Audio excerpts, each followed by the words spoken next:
Estamos con Pablo Salum, quien es justamente especialista en sectas, pero además Pablo ha sido víctima de una secta, por eso tiene demasiado conocimiento y vivencia para contarnos, bueno, dónde estamos parados. ¿Cómo estás, Pablo? Hola, Pablo. Buen día, y los estaba escuchando, los quiero felicitar porque han tratado muy bien el tema. Hay mucha ignorancia sobre la problemática y a veces esto nos juega en contra. Bueno, justamente, ¿no? Lo que decís, la ignorancia, el que nos lleven de las narices pensando que tienen las soluciones fáciles y mágicas para una vida complicada. Decíamos, ¿no? Nadie más que vos, Pablo, para contarnos desde adentro qué siente una persona cuando es atraída por este tipo de sectas. Bueno, principalmente lo que tiene que saber la gente es que las víctimas no son responsables. La mayoría de las veces estas organizaciones se dirigen hacia víctimas vulnerables para captarlas y someterlas. Muchas veces no son grupos totalmente que generan una dependencia emocional absoluta hacia el líder, sino muchas veces que están destinados a vulnerar la sanidad, por ejemplo, a través del ofrecimiento de pseudoprácticas coercitivas, pseudociencias, que ofrecen sanaciones mágicas, tal cual ustedes decían. Este es un paso digamos, en toda esta cadena, que muchas personas que primero son captadas por estas organizaciones terminan totalmente captadas por otras organizaciones más peligrosas luego, porque los mecanismos, las técnicas de persuasión coercitiva para captar y someter a estas víctimas principalmente eliminan la racionalidad, la autocrítica, la libertad de pensamiento, y es así como ellos logran incluir el pensamiento mágico y que esas personas crean ciegamente en que poniendo las manos van a ser curados energéticamente, o que el cáncer que tienen se puede curar respirando, meditando o teniendo emociones positivas, cuando esto no es verdad. Entonces, ustedes decían, recién yo los escuchaba que decían, ¿cómo llegan estas personas? Hay que tener, no solo la ciudadanía tendría que tener cuidado, sino que acá está pasando algo muy grave, y es que tenemos un Estado totalmente ausente, porque estas organizaciones coercitivas actúan totalmente con total impunidad.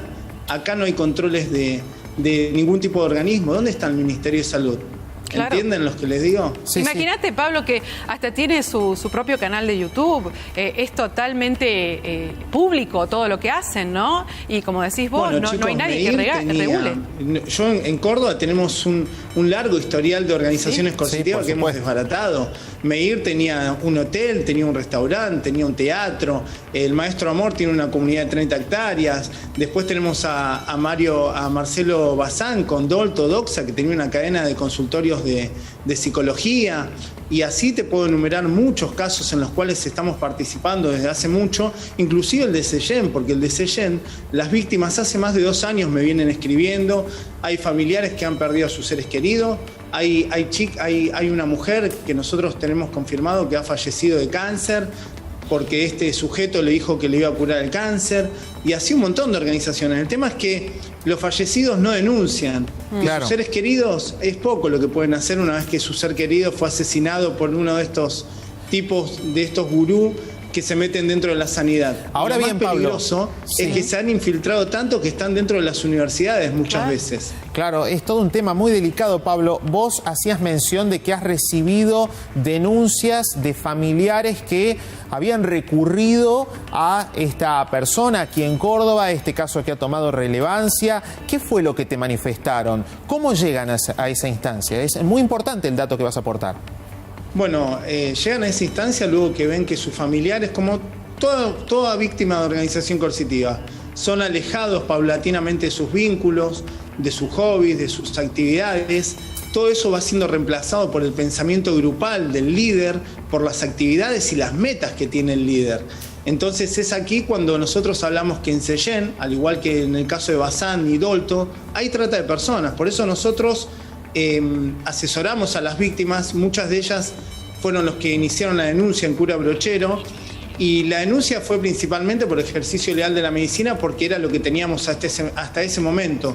Luego nosotros nos siguieron llegando testimonios y pedidos de ayuda donde comenzábamos a tomar conciencia de que había delitos más graves, como la trata de personas, que es lo que nosotros estamos denunciando ante Protex y ante el Comité Nacional de Lucha contra la Trata. Entonces nosotros queremos que esto sea investigado por la justicia federal porque no tenemos duda que hay trata. Claro. Muchas de esas víctimas que fueron captadas eran utilizadas luego si explotaban laboralmente, no solo se quedan con sus bienes.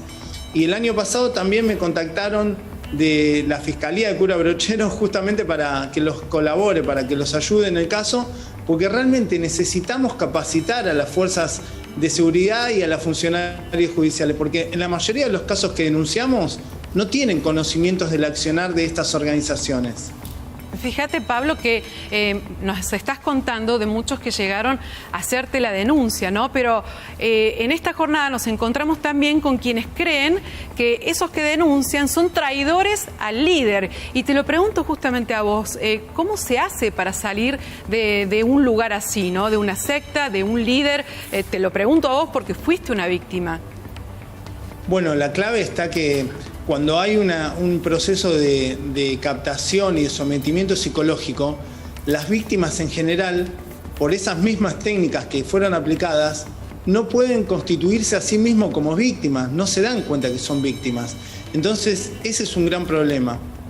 Con el pasar del tiempo, cuando la persona es alejada del grupo y vuelve a recuperar con ayuda de un psicólogo o de un ser querido que tenga algo de conocimiento, que muchas veces nos llegan a nuestra red y nosotros los asesoramos, le vuelve a recuperar lo que es la autocrítica, la racionalidad, el pensamiento individual de la persona, y es ahí cuando la persona se da cuenta de lo que vivió, de lo que sufrió. Muchas víctimas tardan años en darse cuenta de que fueron utilizadas, manipuladas, claro, que corrió riesgo su salud, que ven el daño en su economía. Realmente es muy duro. Nosotros tenemos en la mayoría de los casos, hay muchas víctimas que comienzan enfrentándonos diciendo que nosotros estamos cerrados, de que son todos enemigos, porque eso es lo que el líder le dice. Claro. Que los demás no quieren seguir el camino de evolución, que no tuvieron éxito y por eso los quieren apartar a ellos de ese camino. Y por supuesto este pensamiento mágico tiene que seguir adelante. Afortunadamente la experiencia que tenemos es que cuando se desbarata esta organización coercitiva, luego de un par de años, muchas de estas personas vuelven a recuperar su vida. Y otros, desgraciadamente, que no reciben tratamiento, terminan siendo captados por otro tipo de organizaciones, ¿se entiende? Se entiende perfectamente, Pablo, y lamentablemente hay que decir que en tiempos de pandemia también se han incrementado casos realmente insólitos. Vos nos decías antes de la nota que hay gente que asiste a una suerte de imposición de manos vía Zoom, algo realmente increíble en estos tiempos que están corriendo. Mirá, operaciones virtuales, astrales.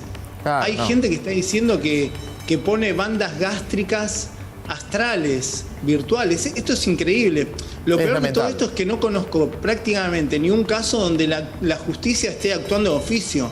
El Ministerio de Salud, los colegios de psicólogos no están haciendo nada. O sea, hay universidades, para que ustedes entiendan, que le dieron lugar a Enrique Corbera, que es un gurú español, sí, que es el creador de la bioneuroemoción, donde dice que todas las enfermedades son de origen emocional y que se puede atraer a través de un vínculo tóxico. O sea, te dicen que un ser querido que por ahí discute con vos un día te puede generar un cáncer. ¿Se entiende la gravedad? No, es terrible, es terrible. Bueno, Pablo, no tenemos más tiempo. Seguiríamos hablando mucho más y sabemos que los televidentes se quedan con muchas dudas, pero pueden acercarse a tu organización, ¿no? Libres de Mente, así se llama.